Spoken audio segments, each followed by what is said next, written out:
De vuelta en Con Criterio TV en esta noche de domingo. Por supuesto, lo que más queremos nosotros es abordar los temas que más fundamento, que más discusión suponen en el país, porque son los más relevantes para todos. Dígame usted si no es relevante verdaderamente que en cumplimiento de la orden que ha dado la Corte de Constitucionalidad, el Ministerio de Trabajo promueva en estos momentos una guía para la implementación de las consultas a pueblos indígenas en el marco del convenio 169. Y solo recuerde, por favor, la existencia de un amparo durante un largo periodo en contra de las hidroeléctricas OSHEC en Alta Verapaz y el actual amparo que existe también, que ha suspendido las operaciones de la mina San Rafael Las Flores. Hemos invitado en esta noche a don Martín Sacalchot. Él es asesor de pueblos indígenas del Ministerio de Trabajo y participa en el equipo que conduce esta discusión sobre la guía de implementación. Y a Benito Morales, él es integrante del Consejo del Pueblo Maya. Muchas gracias a los dos por acompañarnos. Bienvenidos. Otra vez es Pedro quien arranca esta discusión. Bueno, dice que otra vez como que si yo tuviera... Porque le toca aquí al segundo. Martín, ustedes han elaborado una guía. Así sucintamente, ¿qué es y cómo la han elaborado? Porque lo importante es si ahí han aglutinado fuerzas de distintas visiones y tendencias para elaborar esos parámetros, esos lineamientos. Claro. Pues creo que lo importante es colocar esto en las mesas de análisis, de discusión y profundizar nuestras lecturas, nuestros distintos, digamos, alcances para ver los documentos relacionados con este aspecto.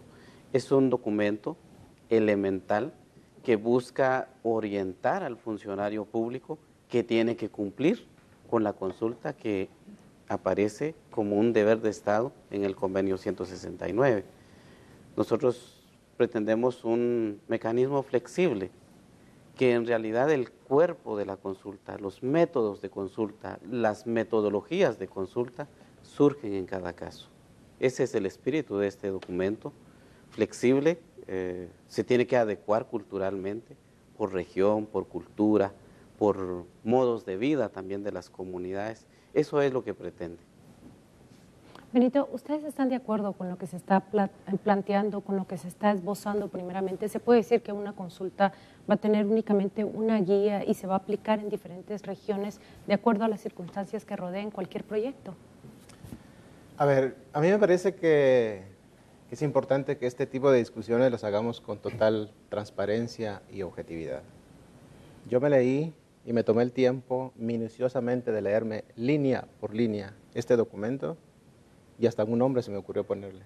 ¿Cuál? El Plan OSHEC, que es como equipararlo al famoso Plan Sofía durante la guerra, porque es un instrumento perfectamente elaborado para implementar el saqueo de los bienes estratégicos en los territorios de los pueblos. ¿Qué le hace pensar eso? El propio texto del documento. Es decir, ¿cómo es posible? Es una pregunta muy elemental.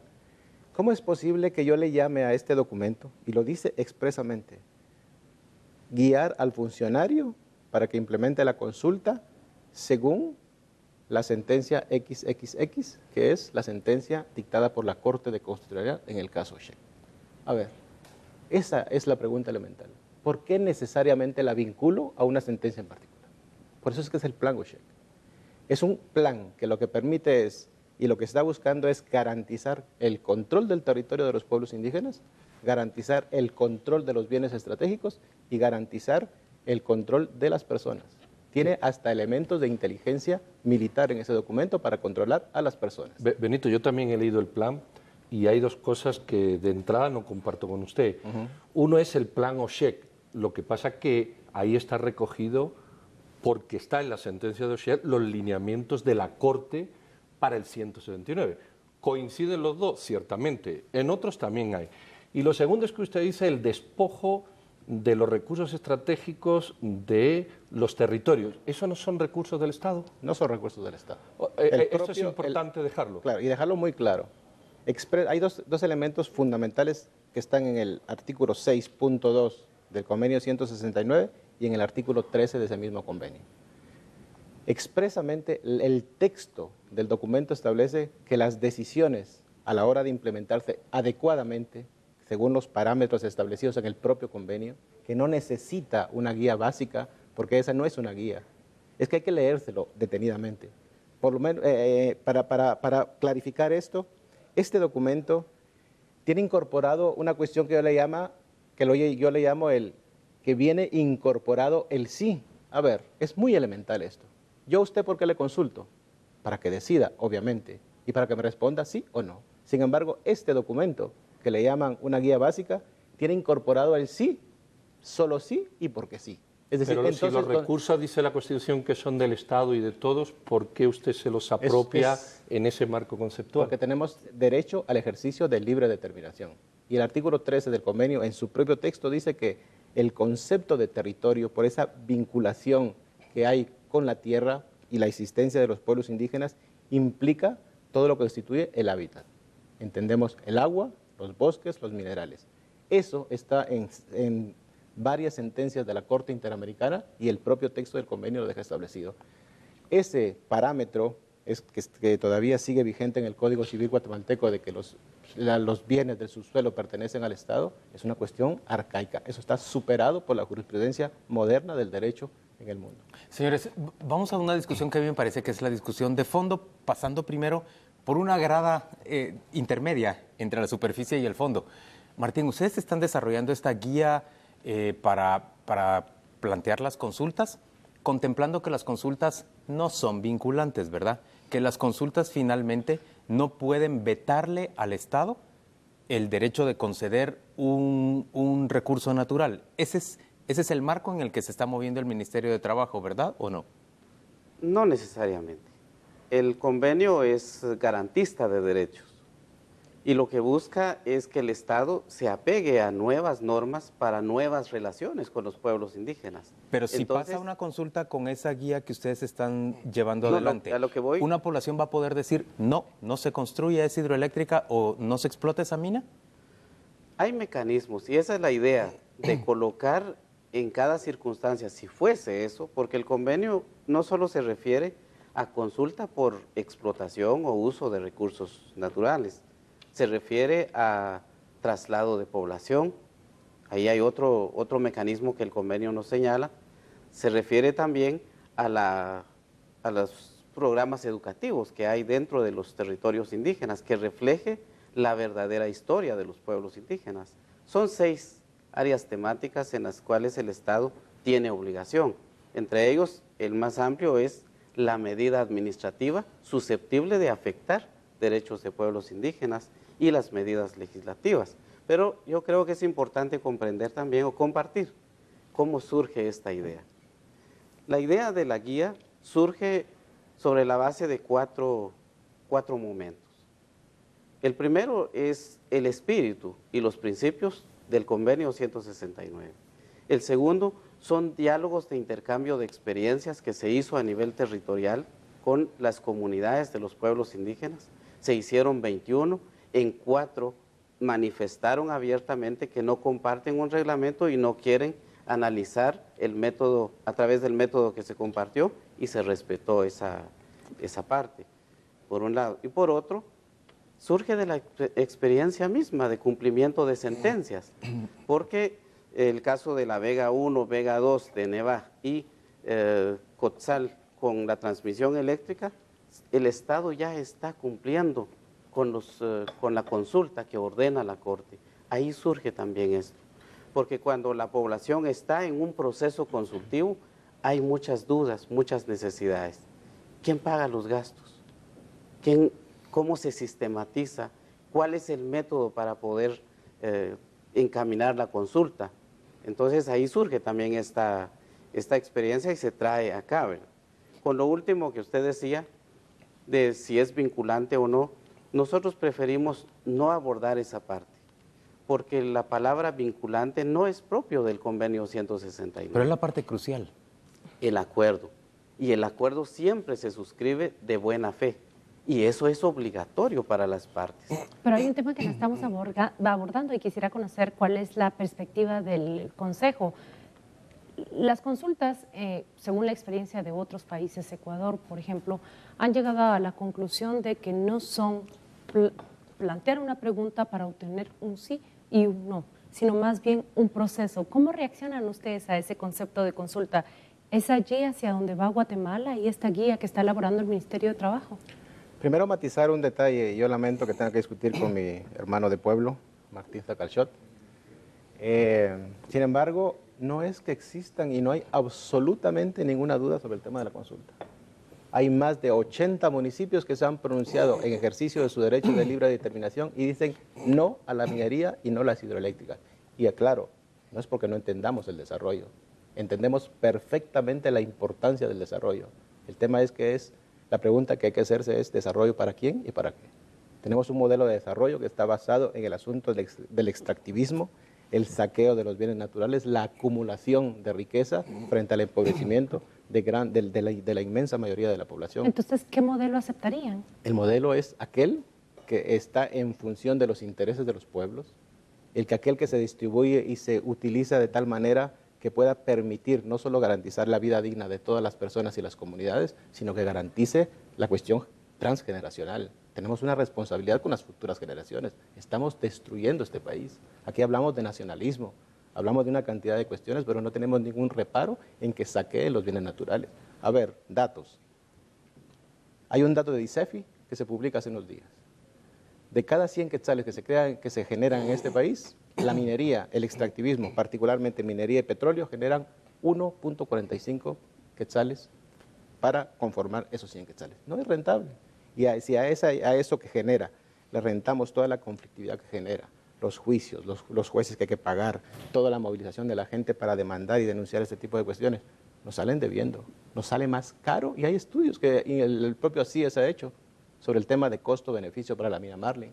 Nos cuesta 3 veces más que el mantenimiento de una mina que lo que genera para el Estado.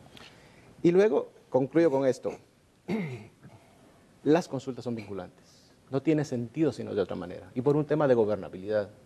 Si yo soy presidente de la República, soy líder de un ejecutivo que tiene que tomar decisiones, hago la consulta según todos los parámetros establecidos en la ley y resulta que la inmensa mayoría de la población dice no, por un tema de gobernabilidad, ¿qué hago? ¿Lo impongo o respeto la decisión del pueblo? Y no para eso tenemos el principio de soberanía popular que está establecido en la propia Constitución. Pero usted está hablando de soberanía popular cuando realmente se está refiriendo a una minoría, porque el tema no se somete a la soberanía, se somete a una minoría localizada sobre unos recursos que están en un territorio que son de la mayoría. Si usted está hablando de principios democráticos, hay que admitir que esa mayoría debería de decidir el futuro precisamente de la mayoría. Es que los pronunciamientos en cada uno de los municipios donde se ha hecho consulta, todos superan el 90% de la población que dice no a esto. Bueno, disculpe, pero se han hecho consultas sin observación externa, sin filiación, sin saber quién vota. Tenemos todo el derecho de libre determinación. Los pueblos tenemos el derecho de estar en nuestro territorio porque los territorios son nuestros y los vamos a defender. Y, por ejemplo, el planteamiento que tenemos los pueblos, y nos estamos autoconvocando en función de eso, es que vamos a impedir a toda costa que se reglamente el derecho a la consulta. Es decir, va a haber violencia si la mayoría No estoy llamando a la violencia porque no somos violentos. Es que si los pueblos indígenas en este país fuéramos violentos, otra historia estaríamos contando. Bueno, hay violencia en los sitios. No seríamos tolerantes como planteamientos como del diputado que acaba de pasar, que es extremadamente racista, y hay que decírselo. Es decir, ¿cómo es posible que los pueblos sigamos votando por personas como esta persona? Es decir, eso es extremadamente preocupante. Pero usted es demócrata, ¿usted cree en que la mayoría Totalmente. decide? Entonces, si la mayoría elige, ¿por qué desprecia Un usted a un diputado electo por una mayoría? Un principio fundamental de los pueblos indígenas es que las decisiones radican en la colectividad y el liderazgo se ejerce encarnando la decisión colectiva. Bueno, la mayoría... Efectivamente. Pero y si esa el es la diputado práctica. ha sido electo por mayoría, ¿por qué usted lo desprecia y dice que habría que sacarlo? Esa es y una que no habría discusión, que es una discusión tenerlo? que tendríamos que hacer, porque si hablamos de elección legítima, ahí hay mucho que discutir. Yo quiero volver a esta discusión, señor Zacalchot, al punto que estamos tratando originalmente, la consulta y la forma de desarrollar la consulta. ¿Usted cree realmente que la consulta va a ser viable en el país y va a terminar diciéndole que sí a las explotaciones de ríos y también de yacimientos mineros? ¿Usted cree que eso se puede ganar en una consulta? La consulta es un derecho y la Corte lo ha tomado como un derecho fundamental. Pero el requisito de este tipo de procesos es que es el gobierno y los pueblos indígenas. Así que las consultas hechas por parte solamente de las empresas, la Corte ha dicho no tiene validez. Y eso puede suceder también en el caso de pueblos indígenas cuando no se cumple ese requisito. Y el reto es cómo generar esos mecanismos y cómo dotar a los propios pueblos de capacidades para que puedan interlocutar con el Estado. Porque si no hay equilibrio, si hay desventaja, si hay asimetría en no entender, por ejemplo, los paquetes informativos del Estado, no tiene validez la consulta. Así que el convenio también procura que se generaran condiciones diversas desde el lado de los pueblos indígenas y desde su propia independencia, digamos, desde su propio criterio. Yo quiero replantear una pregunta, Benito, y es, ¿hay acaso un modelo económico que usted crea susceptible de que los pueblos indígenas acepten? ¿Hay una nueva negociación en la mesa a la que las comunidades estén dispuestas a sentarse y entender que sí hay, lo que usted dice, algo que es proporcional en donde están ganando todos? Totalmente. Y le voy a plantear modelo? una ruta. Primero, hay que hacer un cambio radical de las reglas vigentes en este país. Y le pongo 2 ejemplos. Hay que eliminar la ley de minería porque este es un país que no aguanta la minería de metales. Es demasiado pequeño y altamente sísmico. Es imposible la minería. ¿Y debemos dejar de aprovechar esos yacimientos? A ver, pero es que agarremos el 100% de los minerales. Porque alguien me decía a mí, el presidente del CACIF el día de ayer en TV Azteca, es que usted tiene un iPad. ¿Y por qué no puedo tener un iPad? Yo soy quiché y tengo todo el derecho de tener un iPad. El 10% de los metales se invierte en el tema de tecnología. El 40% sirve para otras cosas, pero el 50% es especulación financiera en el mundo. Entonces no nos engañemos con eso y hablemos de datos entonces. El reporte que hace recientemente, Prensa Libre creo que lo reporta, la mina Marley Sierra en San Miguel Iztahuacán, 33.000 millones de quetzales de ganancia. ¿Cuánto le quedó al Estado? 700 millones. ¿Eso es rentable? No es rentable. Estamos regalando nuestros bienes. Y nosotros no estamos diciendo que no se debe aprovechar, porque seríamos incoherentes e inconsecuentes. Y en esa relación, 33 millardos, 700 millones, ¿cómo debiera quedar la balanza para que se aceptara? Ese es un tema muy especulativo, porque no tenemos derecho a decidir sobre este tipo de cuestiones, porque cuando hablamos de que, no, yo estoy de acuerdo con el 50%, no, a ver, tenemos que hacer una discusión más franca. No se trata de un porcentaje. A esta discusión habremos de volverlos a invitar, porque hemos llegado al final de esta conversación y se ve que no nos está alcanzando el tiempo para lo interesantes, importantes y sobre todo profundas que pueden ser estos análisis y estos debates. Gracias a don Martín Sacalchot por acompañarnos el día de hoy. Él es asesor de pueblos indígenas del Ministerio de Trabajo. Gracias a Benito Morales del Consejo del Pueblo Maya. Gracias a los dos por aceptar participar en Con Criterio TV. Hacemos una pausa y volvemos para tratar un tema de semejante importancia. Vamos a venir a hablar sobre el Instituto Guatemalteco de Seguridad Social y la demanda de algunos de sus pacientes para que se les otorgue ciertos medicamentos y no los que el instituto quiere proveerles.